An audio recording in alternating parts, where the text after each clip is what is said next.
Live from Encinitas, California. Here we are. It's Saturday morning.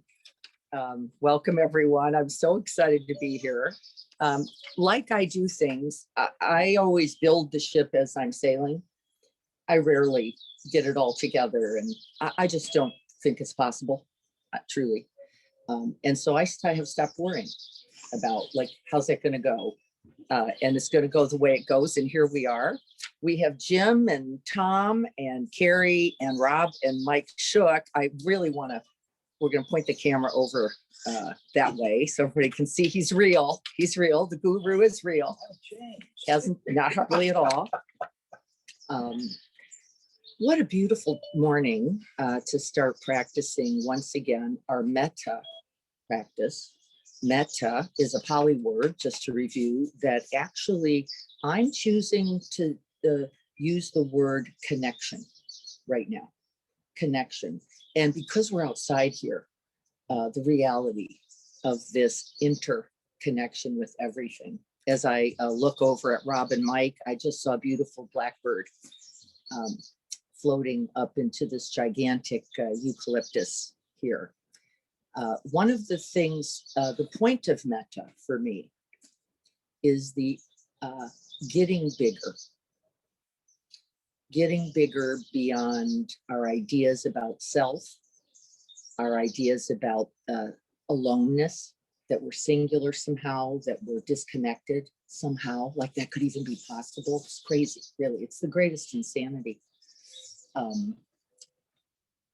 And the metta practice is an ongoing push at the edge. Good morning. Push at the edge of that belief. Push at the edge of that delusion, right? A push at the edge. Like, could we regard not only ourselves, but all beings in that same, with the same heart, with the same openness, with the same commitment to well-being? And the answer is yes, we can. And in fact, we see evidence for that every day. And in that evidence, what do we feel? Love, connected, kindness, right? Every day. It's here. It's here now. We got this together today because of the kindness of others. And so we're going to be practicing that. And I thought today we'd actually read the actual sutta. This is the Metta Sutta. And I thought we'd read it because I think within it, by the way, people study this sutta for years. It's only about 40 something, 50 lines, but it's studied by many scholars, translated by many scholars for lifetimes, if not years. And so we're going to read it like we're going to get some little gem, right? But I am going to ask you then, even those of you on Zoom now, I'm going to have the folks who are sitting here help me read this. You're going to have to speak up so that this can pick it up. But what I want you to be thinking about is some of the work we've done with Gregory Kramer in Insight Dialogue. You're going to read it not trying to understand it. You're going to read it for its rhythm, for its texture, for its voice, and for where it makes contact for you, where it connects for you. He calls that resonance or unfolding. There's the crow joining in. And I want to hear afterwards, after we read it, after our practice, I'd love to hear from you. Where was that most resonant? Where was it felt? This is going to be another question. Where in the body did you feel that connection, aliveness, contact? And then the other part of our day will be, how do you live that? That's the third question. How do you live that? Rather than just a fleeting, experience. We're experience junkies. But really experience that doesn't translate then into what? Virtue. That doesn't translate into wisdom. That doesn't translate into love. It's long, isn't it? Because then what? Then I just got to go get another trip. And then I got to go get another relationship. And then I got to go get another good time. I got to get another piece of cake. I got to get it. It just becomes an addictive enterprise instead of how do I use this then to fill, fuel, reinforce, and engage, right? This is the big conversation right now in all spiritual traditions, which is you can't sit in the pew, you can't sit on the cushion, you can't just hang out in the monastery, you can't go to the cave and think that that's going to ultimately contribute as much as we are capable of. By the way, do I think it's valuable? I do. I do. I think time in retreat is good. I think time by oneself is good. I think, right? But I think it's for a larger purpose than one's own enterprise, right? It's to bring whatever I bring, wherever I bring it, whatever day I bring it to you, really, to you. And then to our partners, to our family, right? We had a conversation yesterday. One of my dearest friends, Adrian, was talking about a situation and this is true in all families, isn't it? About the division happening in families over politics or over religion or over, I don't like the way you did that, or you didn't do it well enough, or you said this, and right. And this has happened in my own family where someone has said, I'm not going to be with them. I'm not going to choose to be with them as a result of this action. And I was like, how does that happen? How do we do that? Right? How do we really, how do you pull that off? Like that part of the family is going to be divorced or separated or disconnected. And really, what's the real solution? Which is we gather around, we include, we open to, we go, it doesn't mean you did it well. It doesn't mean you said it right. And who knows, really, right? Sometimes, as the Buddha himself said, raging Buddha, right? With all the loving kindness in your heart, you beat a man about the head, right? That's also a truth. And you know, who likes this, right? But the truth is, wherever we are separate, metta is designed to soften that edge, wherever that is. And in the teachings, of course, it goes from where? From oneself, which is where it begins, one of the hardest places. Just true, because what do we like that? And then but the benefactors, parents, loved ones, cherished others, all the way down. And then right about neutral, we can go cold. For many of us, we can hardly think of a neutral person because they're not even in our mind's eye enough. We don't even hold them in heart enough to go, who, what? Neutral other. And then, of course, to the one we have difficulty with, to the one maybe who we have perceived as enemy, literally, right? This is the beauty of that practice. And so we're going to do some of that today, but we're going to begin by this reading. I hope everyone can hear me okay. I'm just going to start. We have everyone here. Here's what I'd like to do. Wherever you see, if you get about 3 lines, and if you see a comma, just stop and we'll pick the next person will pick it up. And I'm going to start, and then Jim, if you would go, and then Leanne, just give it about 3 lines. I'm going to start here. Let's set ourselves for the practice.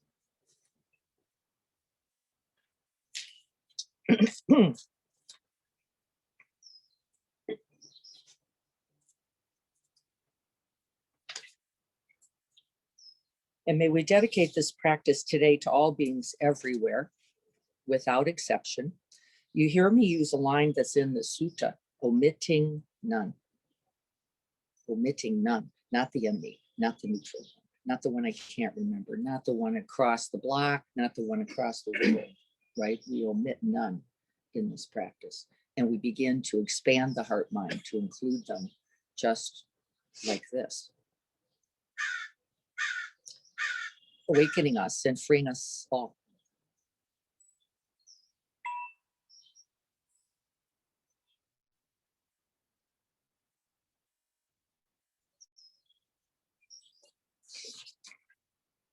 This is what should be done by one who is skilled in goodness and who knows the path of peace. Let them be able and upright, straightforward, and gentle in speech, humble and not conceited.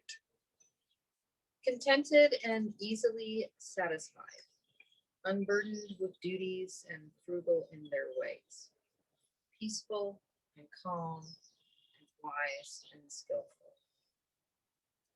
Not proud or demanding in nature.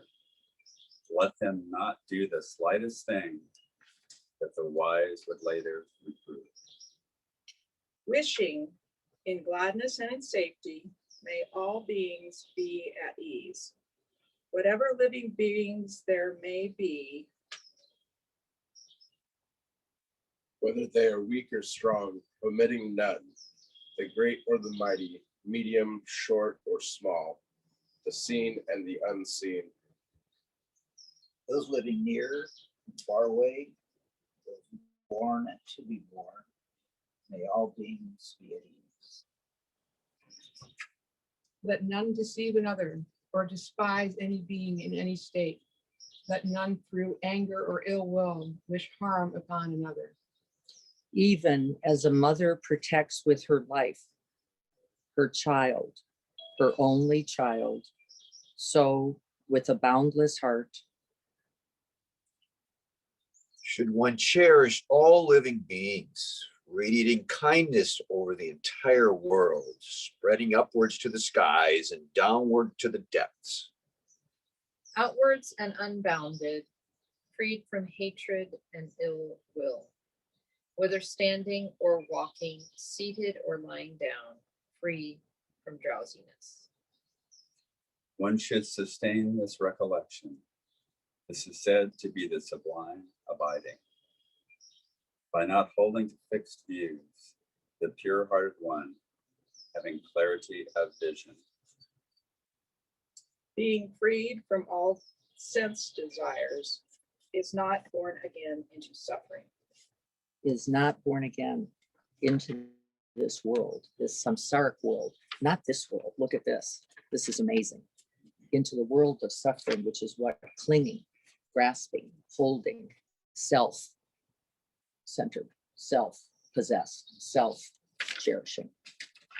And so let's practice. Establishing yourself in your seat, feet or legs stable on the earth. Here we are out today in this beautiful expanse, this beautiful nature. I hope you have a door or window open as well. This is the nature of the boundless heart.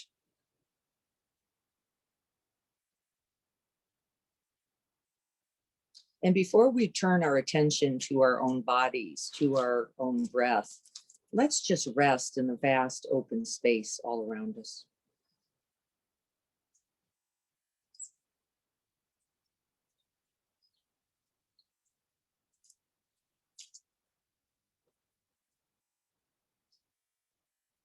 With each out breath, as we sit, we begin to settle. Enjoy the view.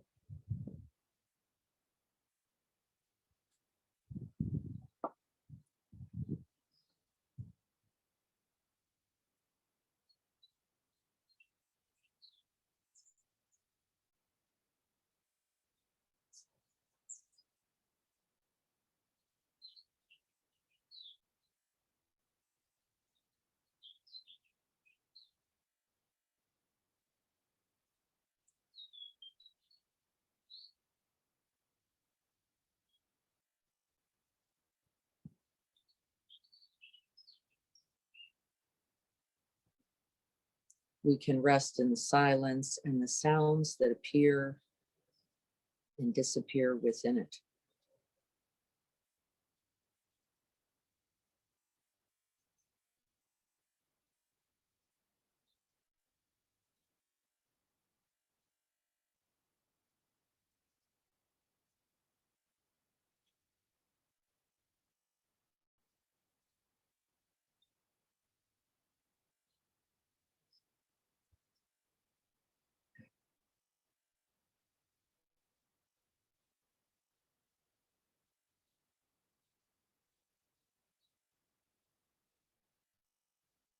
And we can begin in this very way by dissolving the barriers, the boundaries that we construct in our relative everyday world.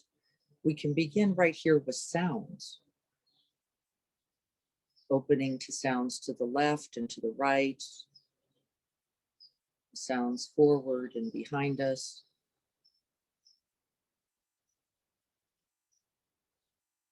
Above and below.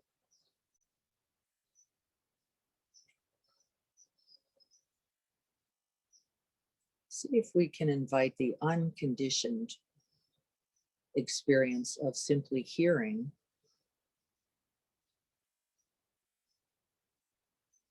without preference.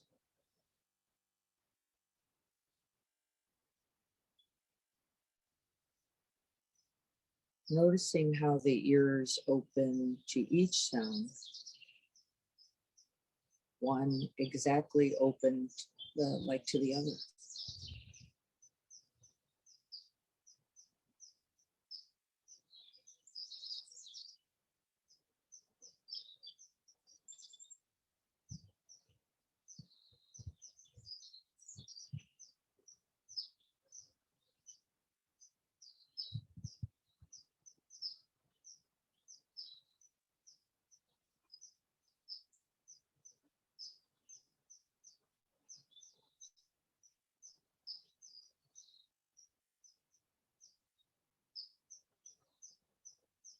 And then instead of just hearing with the ears, we're going to open and include the whole of the body, mind.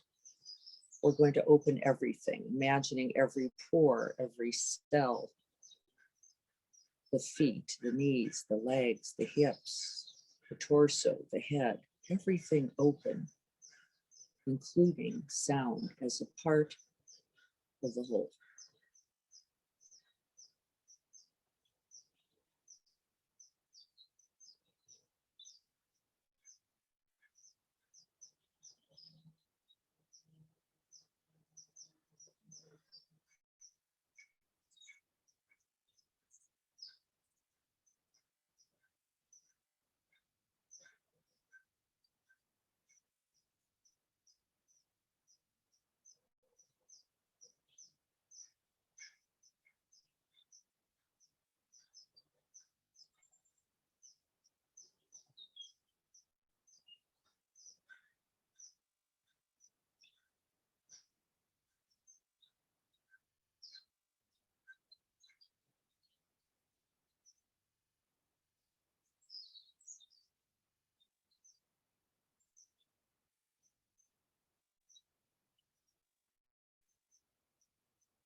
Now, in our mindfulness and meditation practice, we are not only interested in the objects arising, those things called sounds. There is another type of sound that we're interested in, and that is the sound of our response, the sound of our opening, including allowing the sound of our non-reactivity, non-bias, non-prejudice. There is a co-occurring sound.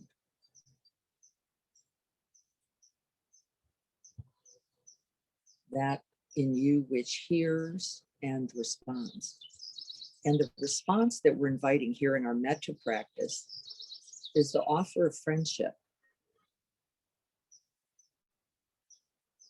the gift of goodwill.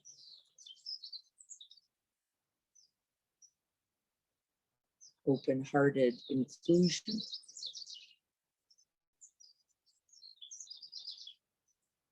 The invitation to let yourself be informed and transformed by this very sound.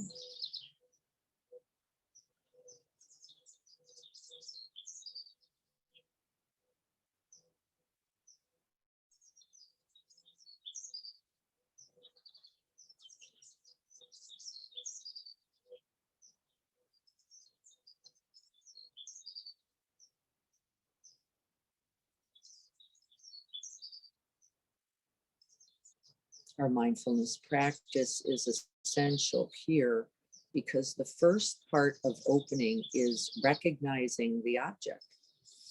This is essential to our metta practice. In this moment, it is sounds.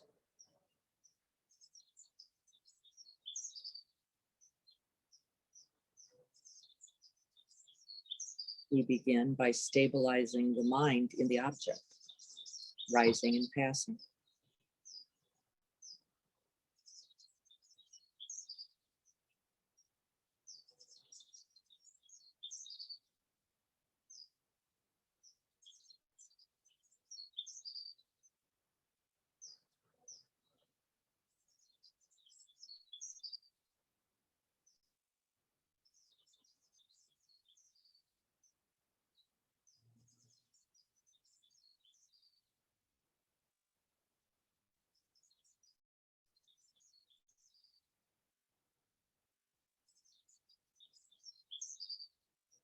We then recognize not only the sound itself, but the interdependency, the interconnectedness, the interreality of that sound and you. Without you, without this mind, without these ears, without this life, this precious human life, there could be no sound.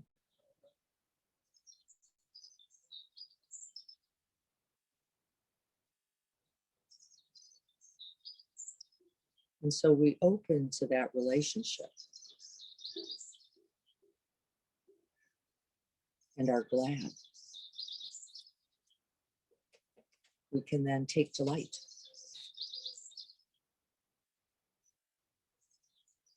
And with a boundless and happy heart, then, as we know the truth of this, we can offer the metta phrases.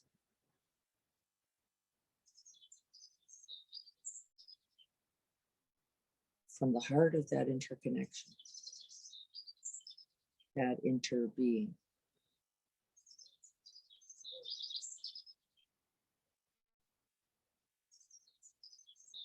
May these sounds, these birds, this stillness, this silence, may it be filled with love and kindness.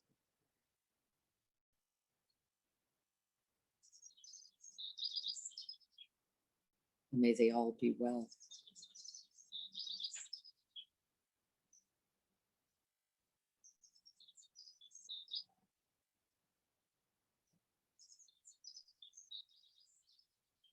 You may focus on one sound or the symphony of sound.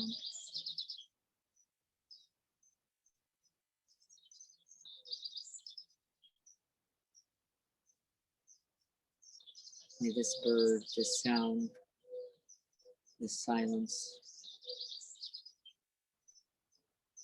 may it be peaceful and have ease.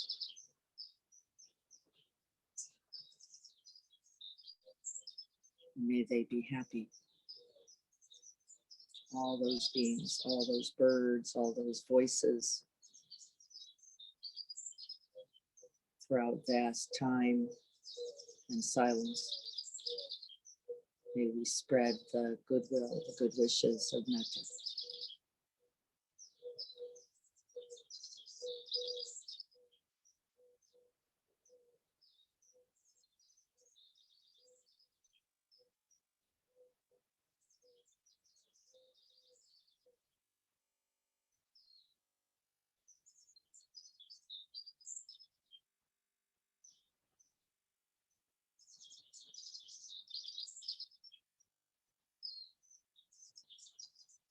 And then just to feel the expanse, I'd like you to pick one sound.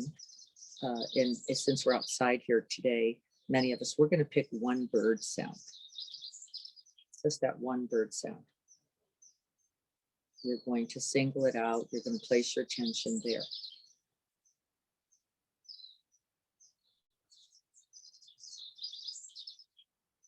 For those of you at home, you might pick a discrete sound.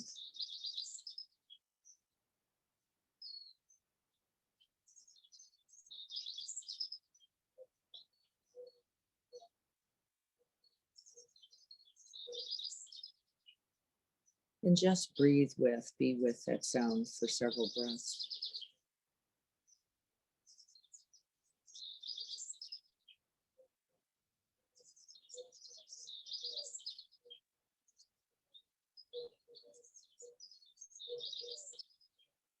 I just happen to have picked a mourning dove. There's many sounds here. And we're going to train in this concentration. This is the mindfulness practice by really continuing to invite one's attention to that sound, holding the object close.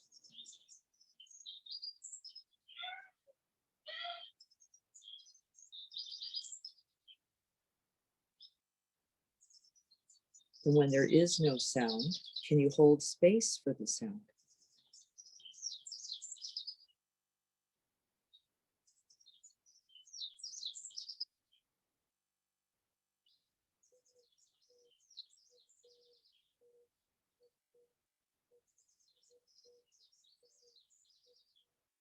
And then we're going to offer these very blessings right there to that one discrete sound, bird, voice.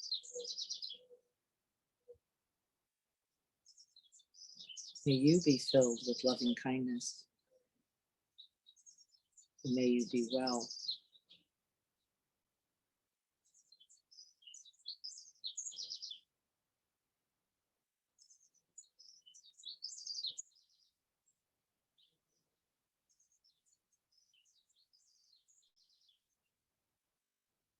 May you be peaceful and have ease. And may you be happy.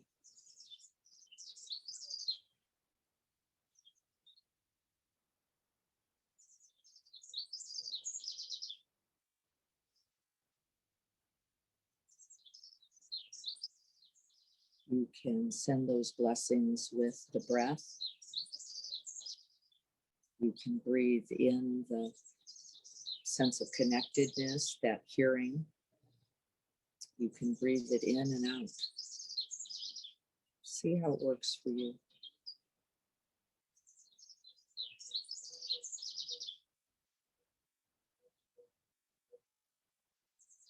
See where you notice this in the body. The reality of this connection.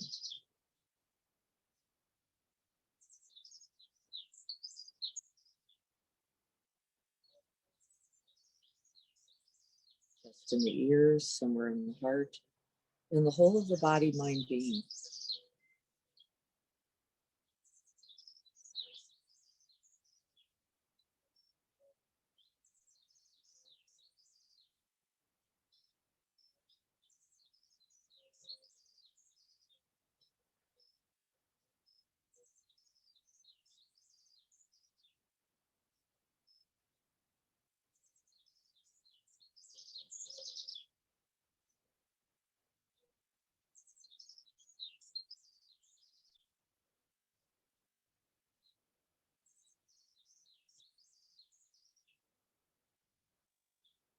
We can expand then beyond this one bird, one sound to include a larger classification. It could be all birds. It could be all mourning doves. It could be all bird sounds. I'm just going to work with all birds. We're going to now expand that boundless heart, that cognizing mind. We're going to open it wide like the sky. And then we place the chalice of the heart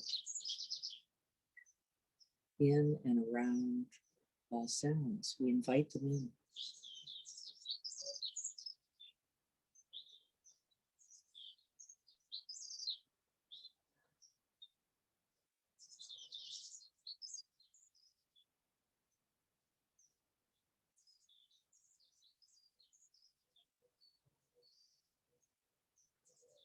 And in friendship, with kindness, we offer these blessings.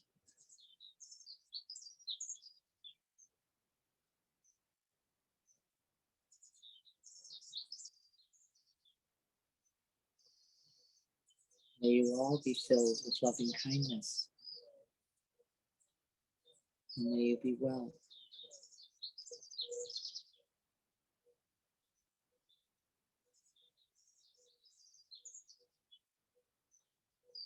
May you all be peaceful and have ease. And may you all be happy.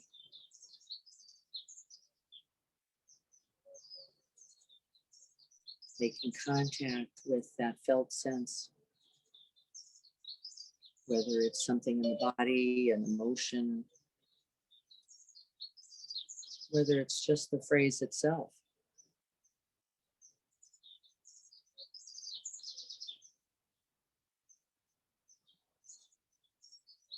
How do you stay in contact?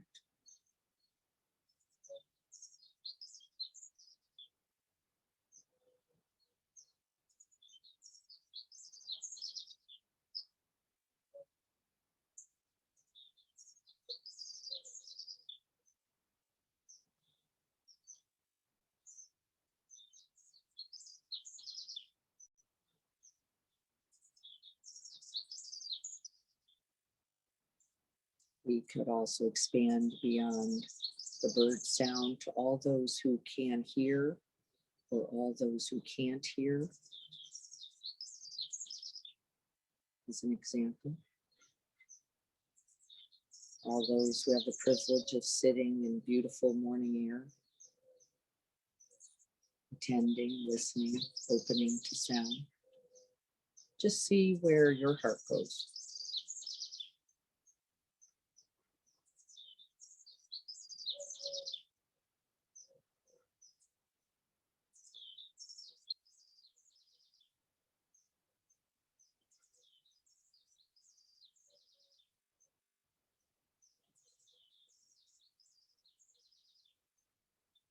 Holding that object in your mind's eye and in your heart.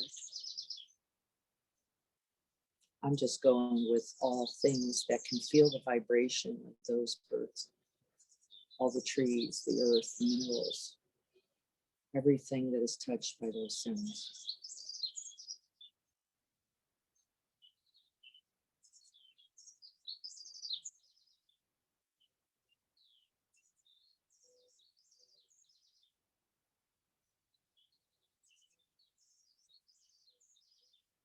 May you be filled with loving kindness, and may you be well.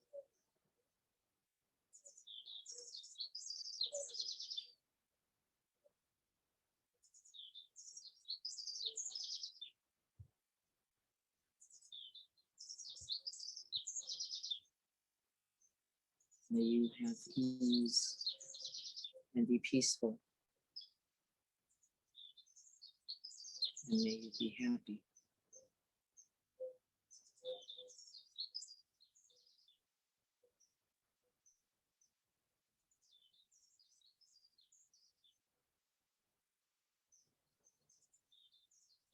Offering that genuine wish and feeling where it is most alive in your own body.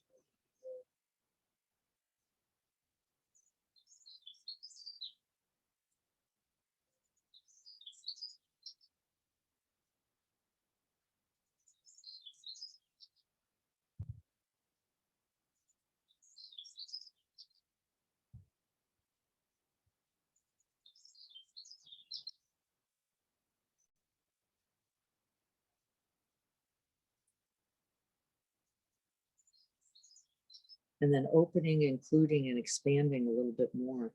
And what naturally happened for me is I was offering to all the things that were being touched by that bird song, by those vibrations. I was thinking of all the people sitting here with me this morning.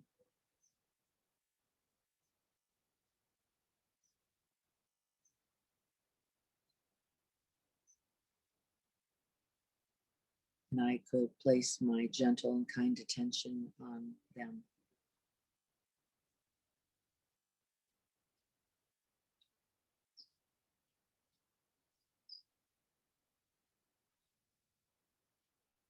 Breathing in and out and holding them in kindness and in love.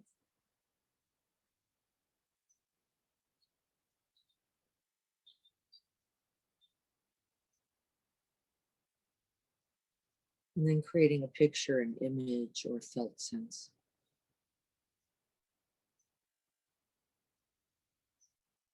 Not something conceptual, but something real.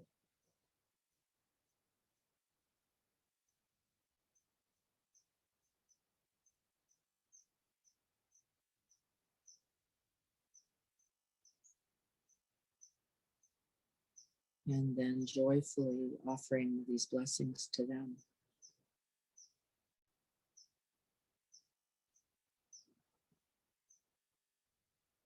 May you be filled with loving kindness. And may you be well.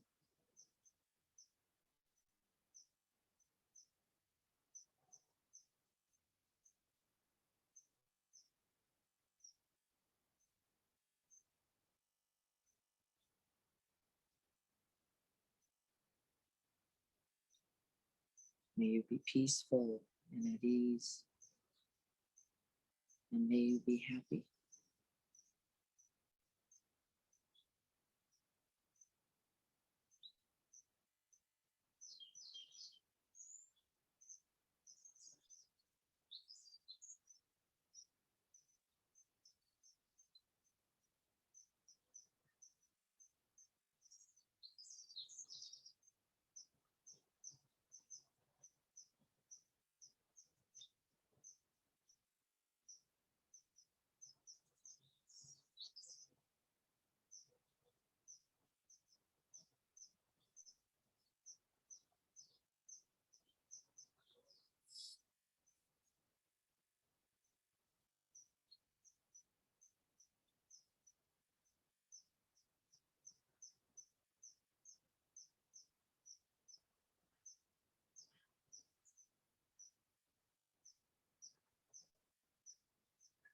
Breathing it in and out. And then once again, opening, expanding, seeing what comes to mind.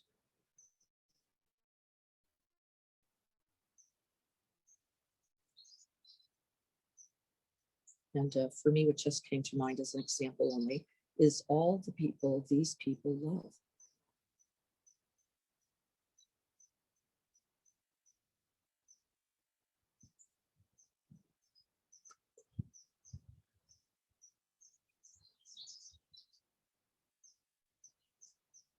And calling them all to mind. Daughters and sons, mothers, those living, those dead, all those people.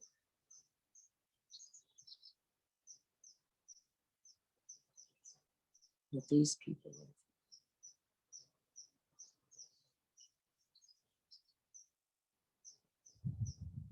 Letting the heart expand in its own way for you.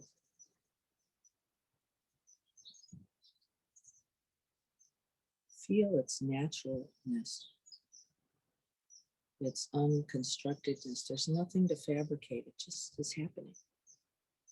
It's just the truth of the boundless heart of metta.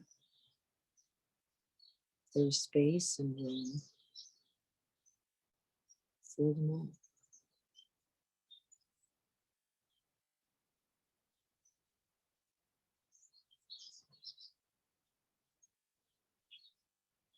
I'm thinking of people I know and people I don't know.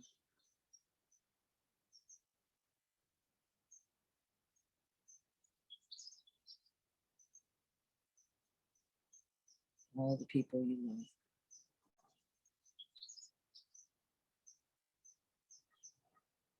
And offering them these blessings.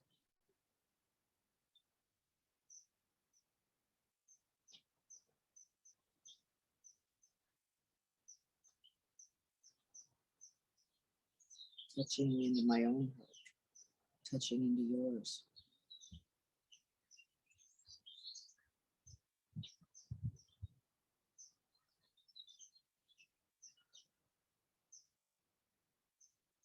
May you all be filled with loving kindness.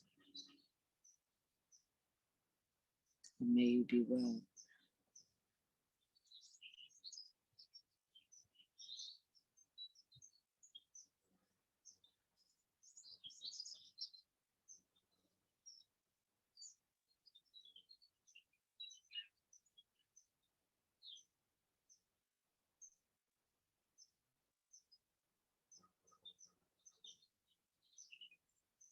May you be peaceful and have ease.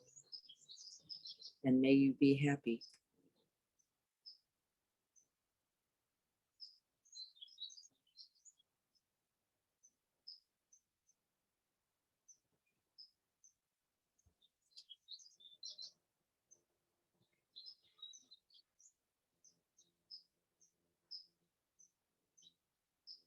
placing the whole mind, opening the whole heart, letting the whole body be filled with these wishes.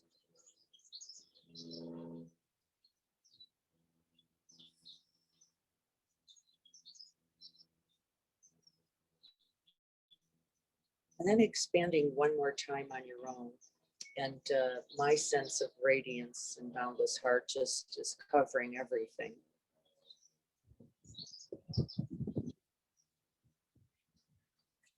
See where it goes for you. Let it be so.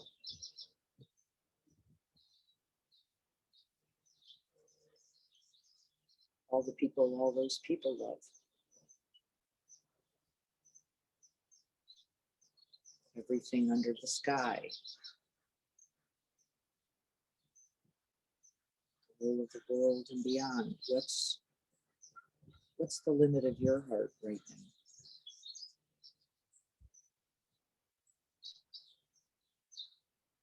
And see if we can't expand.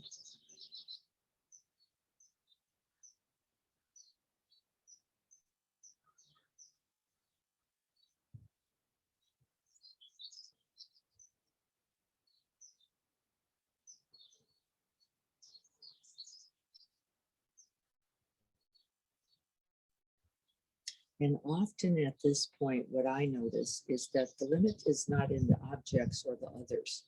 The limit often is in myself, this perceived limit that I'm not enough, I don't have enough, I'm not big enough, who am I? This is where those hindrances of doubt, of deficiency can begin to come in. What if it's not true? What if it's actually true that you are big enough, that the heart is boundless enough? Because that's the truth.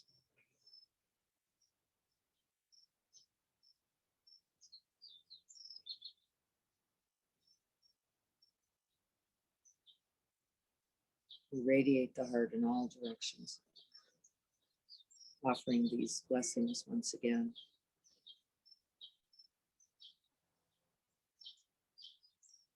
May we all be filled with loving kindness. And may we be well.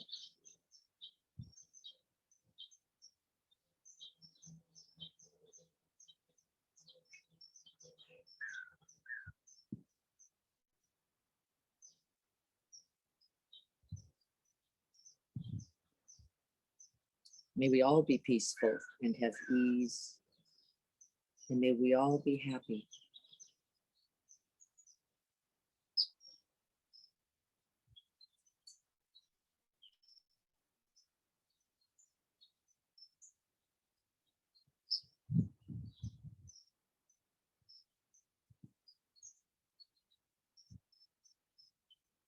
And as we rest for the final moments in this field of metta, moving in all directions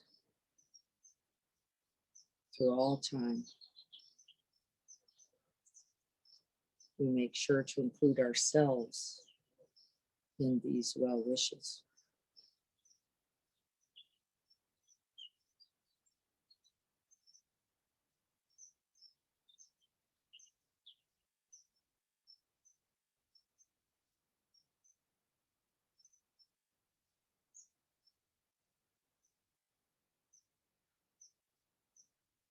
May I be filled with loving kindness. And may I be well.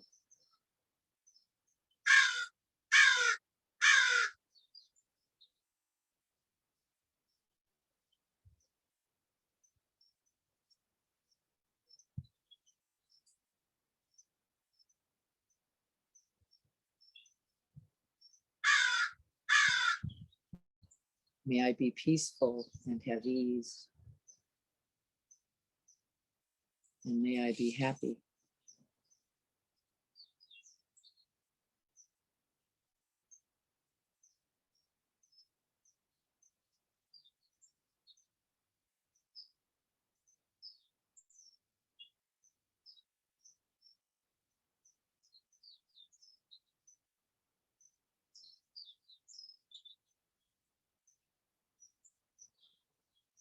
May we all be happy.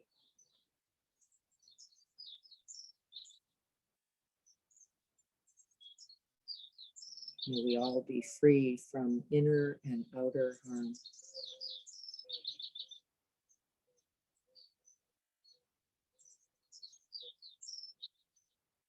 May we all live with ease.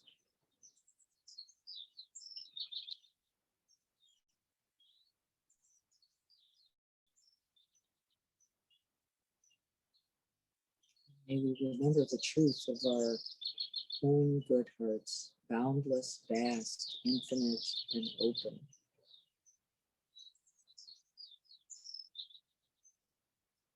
Unconditioned, untethered.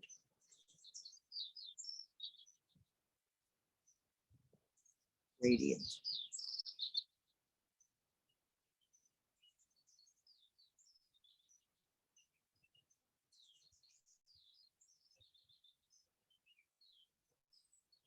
And then resting right in that radiance, right in that boundlessness, letting that metta move in all directions, forward, back, left and right, sitting, walking, standing and lying, the short, the tall, the born and the unborn.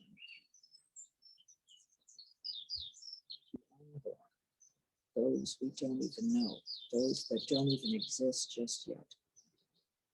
That big.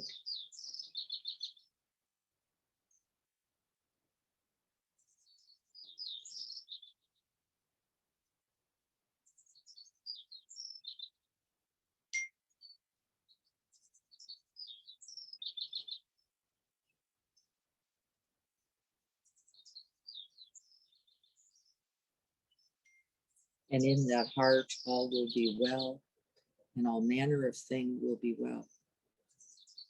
It cannot be otherwise.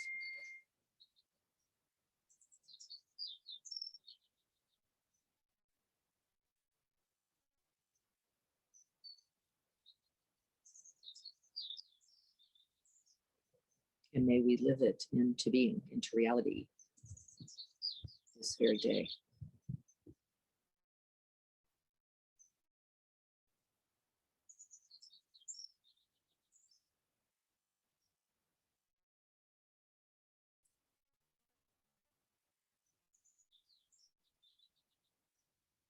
So be it.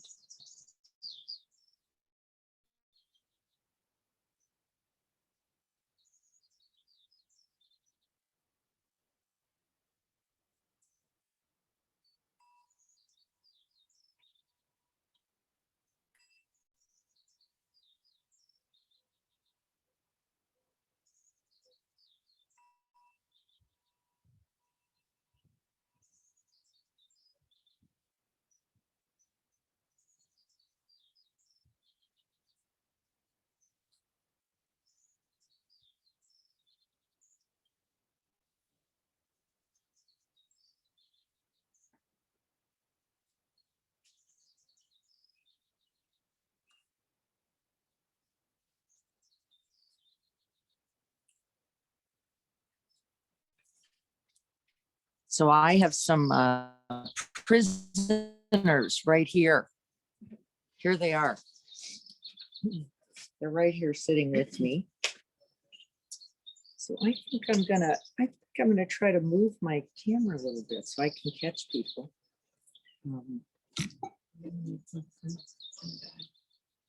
Yeah. Let me see if there's somebody to do that. I have a plug. Bring it.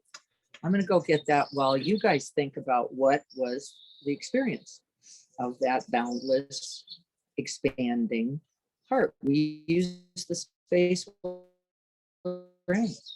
today, but here we were anyway. So I'm gonna go carry the cord. I'm gonna point this out this way. I'm gonna point it at Mike. That's what I'm gonna do.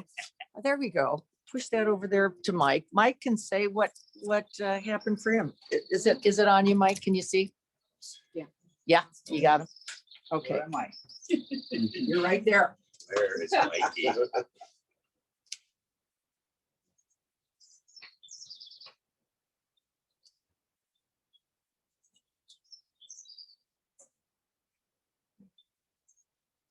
For me, it's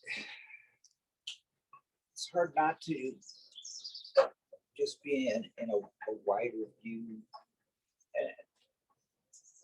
And I think one of the things that kind of surprised me when we moved from a place I did live for 50 years and went to a place where we didn't know anybody. And yet everything was very different. Went from close to Southern California to Rocky Mountains. A lot of concerns from other people initially. Well, how are you going to stand the cold and the weather? And it never had any kind of impact other than it was just new and different, exciting, not difficult at all. And so you feel connected to the environment. You can't help but burst in it. But also with the Zoom meditations, I never lost any connection with everyone here. It wasn't like I'd gone away. It was just, I was just from a little bit bigger space, which to me always, the expansion, the wider view is infinite and allows you to really experience that level of meta entirely. We talk about neutral people. Well, everyone's kind of neutral initially. Till that mind steps in. Well, and yeah, and then no one's neutral. Yeah. Everyone is someone, and everything is something. So the practice just kind of flows into where I am these days. Rob, you've done loving kindness practice before, right? Yeah. How was it for you? was very expansive, very much like, kind of not complete oneness, but definitely, on the path to, just being at peace and experiencing everything just with a greater sense of openness. Yeah, right. That's why those words connection, interconnection, interbeing are probably closer really than even words like love. Yeah. Which can be so conditional, right? Like some of us get it, some of us don't, some of us feel it for some of us don't feel it for others. And it's why the reality is actually so much bigger than those preferences.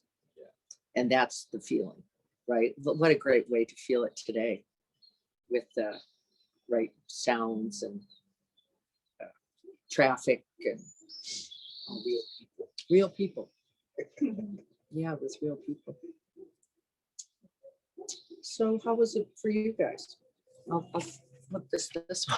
Tell me when I'm on somebody. I was gonna rotate there. Nobody needs to see. Somebody. We have the group there. Yeah. What was your experience?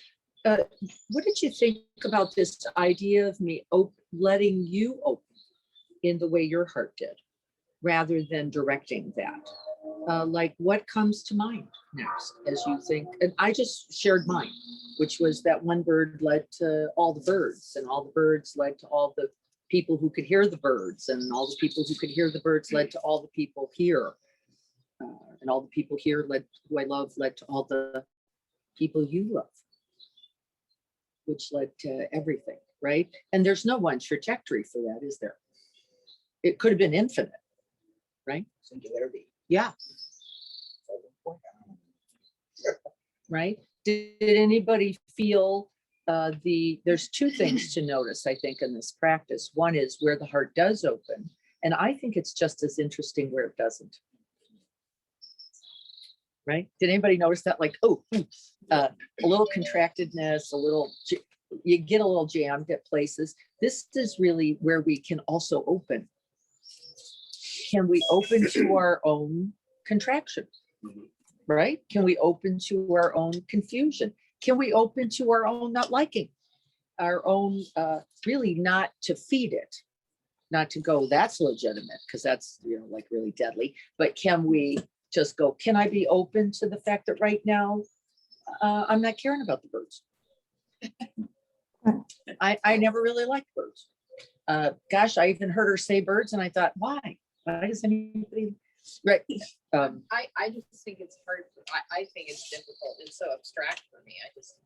As soon as I can hear, as soon as I can understand and hear the birds, but to go beyond that, and then I just like, my mind really has a lot of trouble in the abstraction. It feels Yes. abstract to me. Yeah, it gets conceptual. Yeah, and that's the hard part. But I did focus on that one little bird, and then my bird left. I don't know where he went. Where all birds go. Yeah, I don't know. Where all the birds go. Where all things Geez, if go. we could answer that this morning, it'd be amazing. But and then you said, but leave a space for the bird.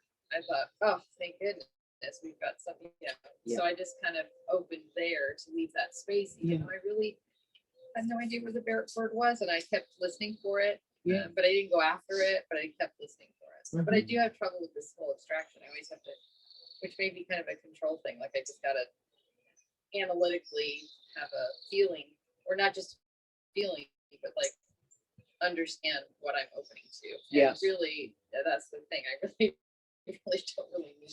Yeah, You know, that's right. You don't need to understand it. Yeah, but what you're saying, Leanne, is for a lot of idea of all being, right? Like what? Yeah. Who's that? It's difficult. Right? Yeah, Who is I think that? It really is. Right? Who's all beings? And what does that mean? And what does it mean? To do it, and we can deal with this. All those born and unborn, I said that on purpose. Who's that? But I think it's You important. to- cannot know, can you? like to, I mean, even in your own life, even in your own world, in your own lives, and the people around you are people you can't understand and figure out. And okay, This is probably the point. yeah, You don't have to get very far. Maybe not outside of your own house or your own bedroom yeah, I didn't know. to go, I don't know, how do people do that? Yeah, Right? And who are you? Okay, well, I have no idea, but I'm still gonna love you, and Yeah. I'm still gonna be there. Yeah. So I guess that's maybe the message I'll take. I'd say it's really Now I'm not. gonna look for my bird all day. Yeah. Yeah. Yeah. Well, see, in the conceptual, you're saying exactly what's true, Ann. In the conceptual, that bird, we're going to get in trouble, aren't we? Yeah. The minute we go for that sound, Right. That or feeling. that person, or that feeling, or if only they would have that conditions, we'll call those conditions. And Once this is really, really good for me because Once we do that, we're jammed, isn't it? Because I can't imagine either. I just, where could my own mind go? What was, and by the way, remember, no, doesn't matter, really, does it? Maybe it went to the red hibiscus. I could make some kind of contact with that because, well, there it was. Or the open space, you said. Maybe I'm just holding metta in the open space, and whatever comes into it or doesn't come into it. Or maybe it's space itself, right? No better or worse. Maybe what you could connect with was open space, which is actually the nature of the boundless heart. And then whatever comes into it or doesn't come into it, it's not the point, is it? Because that's conditional. Because whatever comes will go by its nature. Can I read from Andy? Yes. So Andy says, I love the expansiveness of including all within the sounds in metta. It was 180 degrees what I often do. I am often annoyed by the sounds in the early part of the meditation. It's changed my perspectives, Beautiful. perceptions. Yes. Right. Unconditioned is really the nature of the heart of metta. conceptualized or not conceptualized, we could say. Bird sounds we like, bird sounds we don't like. People who are, have been kind, people who have not been kind to us, people who have, right? Ultimately, why? Because we understand the interconnection of it all, right? We are all a part of all of it. Just like that bird sound can't make a sound without you.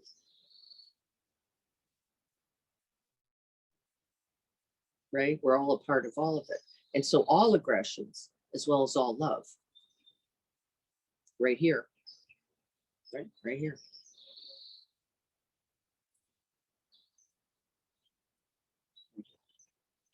Yeah, I thought that too.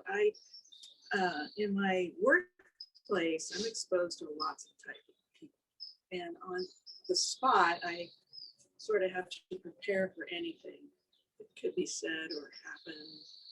And because of the responsibility of what I do, I have to be prepared to be pleasant, no matter what. That's expected. But I need to just kind of be calm with whatever person might say to me, in the generals to people that have hurt me when I've trusted them. That's where I find the stumbling block. And in this meditation with the birds, nature is very easy for me to be at one with and be calmed by. But that crow that came by, that was ready to eat the babies, the fear came, and I saw it for what it was, and that just clenched it. So it's really the fear. That's right. What will happen. That's right. Isn't it for all of us, the threat that we perceive the other in some way as threatening something for us, safety, well-being, our sense of ourselves, you know, somebody who challenges that by their statements or actions or in kindness, you know, the people that are distracted enough to cut people off, and right, as we have all been. But there was one moment there where we were talking about the unborn and kind of more general, that I felt like, oh, what does it matter? Right. You know, what does it really matter whether they wronged me or whatever? Yes. It's immaterial, but it was fleeting moment. Yeah. Holding that open But space it for a did feel moment. good. What, maybe it's one moment. Well, the idea that you get hurt, I mean, that's your own, you know, decision, and it's going to be based on whatever life stories that you kind of stockpiled to deal with certain kind of things, and I don't know why, but all of a sudden, you know, and I read a couple articles on memory and things like that, and it is such a delusion of what we believe, you know, our life Is real. has been or is. It's the perception of it is never even close to being accurate. And so for me, I just kind of, you know, everything is just open, and you see people, you know, with different ideas and different, you know, positions in their life, and it just, you look at them and you know, you wish them well, and I never feel like I can be. It's not like I can't be hurt. There is no way for me to be hurt unless I decide. And why would I do that? Well, because we all want mutuality, right? We start with those expectations. Yeah, but the or mutuality we're talking about is Yeah. the one that we That's decide right. is mutual. Yes. As opposed to mutual is letting everybody, you know, or at least viewing everybody, you know, in as clear a manner That's as right. you can. we start with some kind of You know, expectation, causes don't and we? conditions, you know, Yeah. some people are having a bad day, and Yeah. some people are, you know, not having a bad day. Yeah. And so, you know, like true confessions, I've been practicing maybe a couple weeks longer than you guys in preparation for this. And I have really felt, because I've never really committed myself daily to metta practice for more than a period of a day. right? At the beginning of a day or the end of a day. And now I'm practicing all day, right? That's the practice now. I've never actually committed to that. And here I am, and I'm noticing that I'm a little more vulnerable. I tear a little more. Someone gives a speech at a Rotary. I'm making contact with the thing he cares about. I cry at the Rotary, right? I'm going like, this is not convenient. You know? Really, like, I got to get this together. People are looking at her like, oh my God, this guy's talking. Andy knows what I'm talking about because he was at the Rotary meeting also. Let me switch this. Yes, it was all, That could be a teary. that was really unbelievable.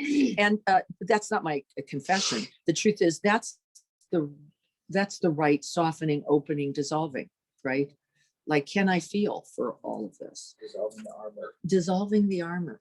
And in that very same way, then my husband coming into the kitchen with a remark, it doesn't matter what, because remember, how we take it is what defines it.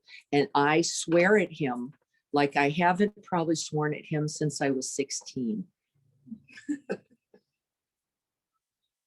Literally. I just, and literally later cry about the fact that I did that. Like, how could I have? Well, that also comes. The vulnerability and the openness comes. And could I feel for myself? Even then, there's the practice too. Could I go, that's this, a part of the opening is that now I'm feeling more, I'm not so guarded. I'm not so just whatever that I've learned how to take on over whatever number of years, you know, you're just a dope who says dopey things. I'm like, whoop, right? And to forgive us all, to hold kindness for us all, to be spacious enough for us all, for him who got the thing, for me who felt vulnerable or pained or right, injured, whatever it was, right? It's part of life. I mean, this form is, you know, it's got hormones and things that all get the things sparked by that vibrations that come in, different tones will go. there you were. And so that then translates to perhaps some verbal thing. But there's nothing wrong with that as long as you're paying attention to it and go, oops. Yep. You know, And I did, of course, catch it. And I, of course, did all the right things. And in fact, the result of that was a sort of deep conversation that we probably wouldn't otherwise have had about how do we do this to each other silently with judgments, with right all day long in some interesting way. well, maybe not even responding to what initially hit you. That's right. And so you throw the blanket over it, you know. Yep. And Yep, you know, cover it up with busyness or gotta okay, focus the over. blanket comes off and There it was. then we have a good conversation about it. Yeah. And by the way, I'm certain of what, a couple things. One is that I could hold myself in metta will matter. I'm very certain about that. I'm also very certain that I will feel something like that again. And I feel like I'm better prepared, right? To recognize that and sort of allow the piercing, I'll call it, to allow the piercing, because what can really be, which is what Mike's saying, what can really be undone there by that, right? By my saying it or by another saying it to me. And the answer is nothing if we're open. But the minute that contraction happens, solidness comes. And in that solidness, lots of trouble, right? That's the pain of it. Lots of trouble. Taryn has a question.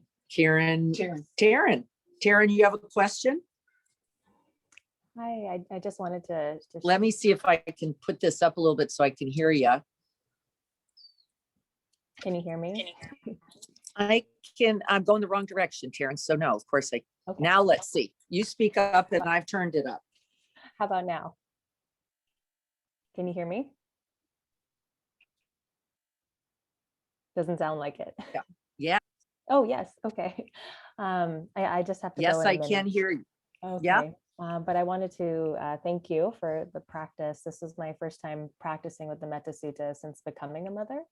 And that line about responding to all beings like you would respond to your only child really moved me today. And this sense of responding to that bird in the same way that I opened my heart to my son, it pierced me, like you were saying. And there was this retraction that I felt, because it felt like my mind came in with the thought, it's too much. I can't handle that. It's too much. But, you know, I realized that it wasn't true.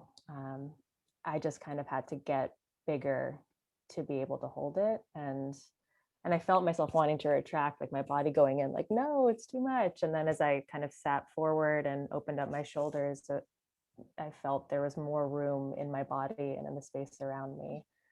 But it was just really interesting to feel that movement between the contraction and the openness, and to feel into it in a new way. So thank you for Yes. that. Beautiful. That's beautiful.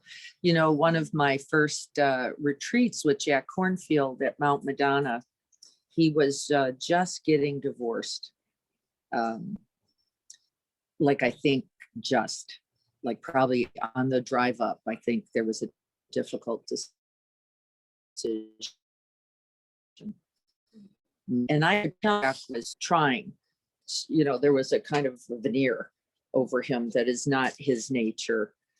And I was like, this is going to be it, because I could feel a kind of withdrawal and a disconnect. And he tried that for about an hour. And then he just started to cry. And he cried and he cried and he cried. And he cried so much, I got mad at him. Because I don't want to be at a retreat where for 3 fucking days, this guy's just crying. Right? Like, this is a complete waste of my time. I actually have this thought. And the reason I had that thought was that it was going to make me cry. It was going to make me cry. And I didn't want to cry, because that's not why I went to that retreat. And so what? Then we get pierced, don't we? This soft and tender, open heart, we have to let it break open, really. And we just get afraid, the ego does, that it's just going to break into parts, right? It's going to fall apart. And that we use words like this, and then I'm going to fall apart, and then it's going to be too much. And then, like, it's not actually true. It is going to open us, though, isn't it? We are going to dissolve that idea of who I was, or what I thought retreat should be, or what I thought the teacher should be. And he said, if you can't let that happen, then you are not really practicing what we are teaching, which is he said, and I forgot for a moment, because I was going to try to knuckle through this in a way that was completely false and not related to any of what my experience was. Right? And isn't it true? We do confront, this is that boundary border egoic element where we go, no, not to that, not that open, not that vulnerable, not that soft, not that tender. And we even be with that. That night, when you went, maybe this is not convenient. I've got stuff to do, right? And so don't we? And that we could recognize that is a part of the metta practice. It's not just for being open. You heard me say at the beginning, I hope. It's for recognizing where we then contract. And can we even open with metta to ourselves there? Now that's really quite open, isn't it? Even myself like this, screaming, you blah, blah, at the right, or going, I don't want to open to this because, well, I, like Leanne was saying in some way, like, I don't want to open to the bird because then the bird leaves. Right? And then what are you stuck with? Well, vast open space. Yeah. So anything else anybody wants to say? Can anybody come on chat? Carrie's here. She's going to try to help me with that. She's doing it great. She's doing better than I do. No, Andy just talked about the Rotary again. The very touching and very personal Rotary announcement could not be done without tears. It was very moving for us all. It was. Yeah. You know, I thought I'd just say that, you know, the first sitting in Ben's office, just to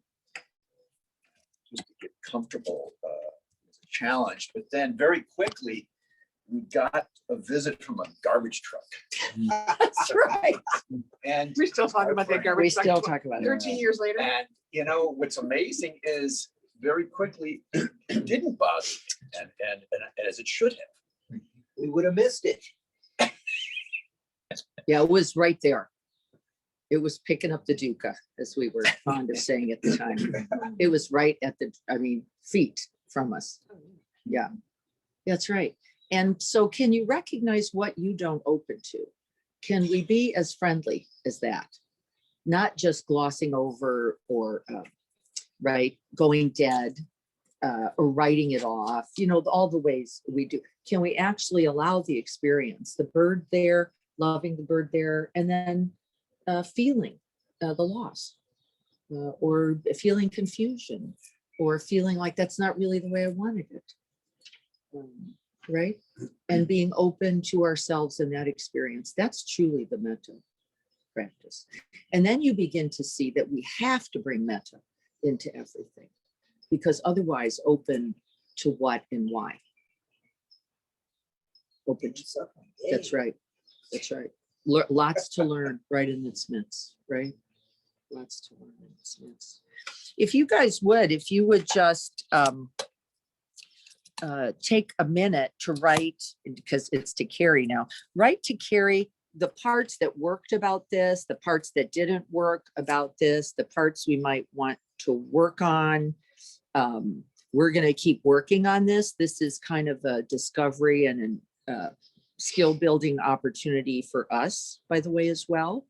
So if you would, you're in your computers with your phones and just let us know the parts that didn't work. We will get better at this. This is our first try. I'm confident that we can make this workable, because I want to keep all the people who are here on Zoom engaged and active and participating. I think the whole world is venturing into the next phase. Zoom has been a remarkable tool, convenient tool that I don't think we could have survived without. And yet I think the bulk of people who Zoom are ready for the next phase, Zoom 2.0 or whatever it's going to be. Right. I can say that for the various professional Zooms that I do, several of them have decided to embrace Teams. Hooray. I don't see much difference, to be honest with you, but it is what it is. Mhm. And Is it a format? it's a different- Microsoft. Microsoft. Okay, a different format. God forbid, yeah, we don't Okay, want to be using Zoom, we should be using Teams. Gates Teams. yeah. And then I saw that there was a survey done by the big employers about bringing their people back into the office. And they asked, well, what if we offer you $30,000? Would you come back to work? And it was amazing. There was this wide range. Some people said, no, I love it here. I'm Mhm. fine here. And other people said, yeah, I'll take, Mhm. I'm here, I'll be back. Mhm. So I think we're all kind of learning what is the next phase? We take our mask off, but we put it back on again. And do we worry? Do we not worry? Do we get vaccinated? That all that's happening right now. And to see I'm thankful, to be honest with you. I'm thankful it's evolving, because it was getting a bit stagnant. And I think that maybe that's me. But this evolution, it's part Zoom, part in person, part in my office, part at home. Maybe there's something to learn from this. And the thing that bothers me the most is we're going back to where we were, or back to normal, whatever that is. That just doesn't make it. Well, and there's no way that it's gonna happen that way. There is no going back. Yeah. And, for me, the opportunity to Zoom, the Sangha keeps me connected, but I swear being here today is like, this is just, Yeah. vibration, the energy, just. It's kind of the berries, They isn't try it? to consume. Yeah. You know what And I'm yet, I'll go noticing? back and I'll Zoom. Yeah. I think we're gonna need, see if, like, here I am, showing on mic. I think we're gonna need, if we're going to try to have conversation, right, where I want to hear from others. This is not I don't want it to be, we're gonna need somebody, aren't we? I can feel this, who can turn the camera, or, that's going to be some piece that I'm recognizing. Otherwise, we can hear a voice, but not connect with. There's a technology out there that will help us, like even having a bigger screen or something. That's Yeah. mobile that we can, I don't know, I'll have to think about it. Yeah, let everybody think about it. Yeah, and I don't have it. Although I do like the phone. on the trail. Yeah, this is like this, if anybody could see this model. I mean, it's kind of, yeah. Actually, if I could stick it like here, Yeah, yeah, it's just then a when I GoPro on turn- your head. Wow. couldn't that be cool? Like ding, ding, gotcha. Well, you can set up a couple. Everyone's got their head cameras and then. you've got a Honestly, couple- we're laughing and it's going to happen, isn't it? It's going to be glasses or something that picks up the, Oh, there you go. so, Yeah. yeah, somebody, Leanne's going to be inventing that, Yeah, I'm gonna be thinking about. what that looks like. Did you want to Yeah, say? there's a couple people that entered some in the chat. So Maria says, I sense the truth of what I don't open to being the biggest area of challenge and growth. Andy says, it works for me as it is. Maybe turn down the volume on your pet crow. New cackling, new cackle. The new cackle is us laughing about that. Robin Andy. says, work well. Maria says again, this practice is so helpful and I've never practiced this much. Very grateful to the opportunity. Adrian says, work nicely. Jan, you can get a wide angle camera. Yeah. Sure. Could I? Yeah, there's Yeah. like a different, Then would I have to get a wide angle cameraman? you can just attach the camera. as It's a- like to this, Yeah, Yeah. it just plugs Right in and on you can then place the camera. I'm thinking you place the camera like over there or Yeah. something, right over there. right over there. Just right there in Okay, there. well, There. there's lots of, we're gonna keep working on this, Yeah. right? This is our technical discussion part of our Dharma talk. And the point being what? Connection. Let's just remember what the Dharma is of this. The point of the Zoom call, the Teams call, is how do we continue to expand an open connection? And that's important to me, whether you're in the room with me here, which I love, or whether you're there. I want to keep working on that because I think I agree with Jim. I think that's our mission at this point, is inclusion, right? Both in the meta practice and in terms of how we make the practices available to others. So everybody keep your hats on and keep your hearts open to how do we do this in a way that keeps growing us and including as well as the Dharma itself. Next Saturday, I will not be here because I will be at the all day at Quest Haven Retreat Center. We have had many signups. Here's what's interesting, no Sangha. These are lots of people we don't know coming from San Diego. How exciting and interesting. If you're interested in the all day, please sign up because so far it's a whole bunch of people that are going to be new to me, which, Strangers. yeah, new, haven't, Stranger and lots of metta opportunities right there. Really, So if we can come for part of the day. yes, you Yeah. can come for half of the day. Have like double header senior day. I have Half no idea day. what the times are, but I could come. If you can find, we're trying for that 9 to noonish time, or then 1 to 4. We end usually around 4:30 after cleanup and right, getting that stuff put away. But please sign up for part or the whole day. Live practice, we're still going to be doing a little protocol pieces there, just so that I can make everybody feel comfortable. So we will wear the mask to the seat, and just so that I know that everybody feels okay. Not everybody is ready quite yet for the no masks when they're sitting close. So, okay, everyone. And then I wanted to thank Andy for what I heard was an absolutely lovely offering on Tuesday. I heard everyone enjoyed it. They learned a lot about you, Andy. And I feel I really heard that from just everyone, including tea discussion that I have to Now hear about. now we have to hold them to that. Well, didn't realize like the richness of just the mindfulness practice and what everybody's doing. I mean, I really loved it. I heard that. Great to It hear. was wonderful. So thank you, Andy, very much for stepping in like that. I really appreciate that. I will need somebody to step in next Saturday because I will be teaching at Quest Haven.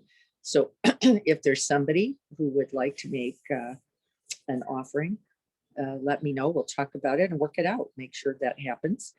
Mike, you're going to be on Thursday, Zooming from Montana on Thursday Right. at 7 a.m. I will be once again volunteering at the Del Mar Fairgrounds, so I won't be able to join in, but not because I wouldn't want to, He'll be there. but I will be there actually. So please all join in for that. We have moved Monday evenings. I'm going to say this one more time aloud to 8 p.m. I'm a little concerned about Monday evening practice in the summer. I think that it can get, because people are visiting and traveling and out late and at the beach and watching the sun, you know, all these amazing, delightful things. So I'm going to do this through May with assessment in mind. And if it turns out that really we're just busy doing life, we'll just wait till fall. We'll just put that off till fall when things get a little quieter, settle down a little bit, and then we'll reevaluate at that time. Carrie, can you check nothing else one more time? How about if we take a few minutes and close out with those beautiful birds and open space and the crows. And the crows. We're going to include the crows. By the way, I got to see Taryn. I think she's off now, but that was wonderful. So gathering a breath and one's attention. And we can use the breath in this amazing way where we place the mind in the vast reality of the present moment, right here in the body breath. Taking a few gathering breaths, and we're going to open once again into the boundless, infinite, vast heart.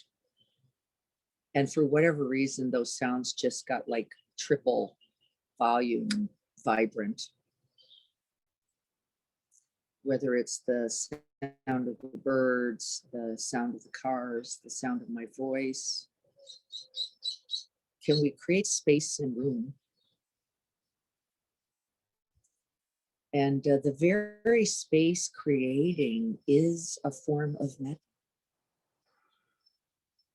You're opening you wider, bigger, deeper to include the experience of this sound.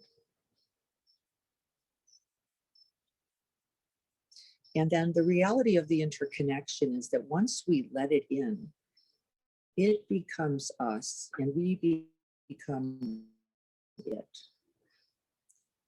And that self and other exchange is made.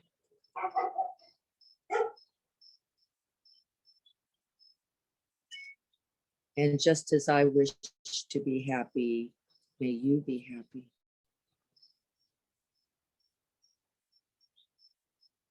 Just as I wish to be free from distress, may you too be free from distress.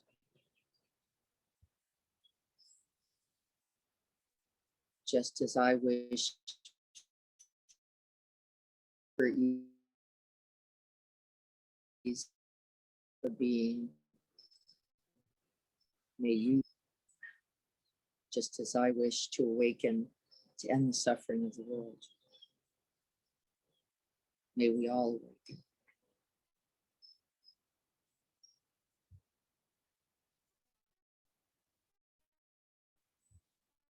And may this practice contribute.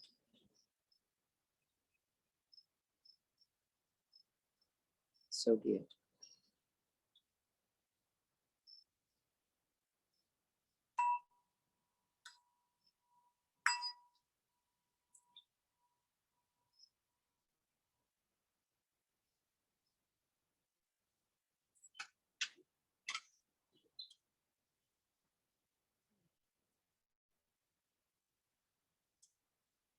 Thank you all. So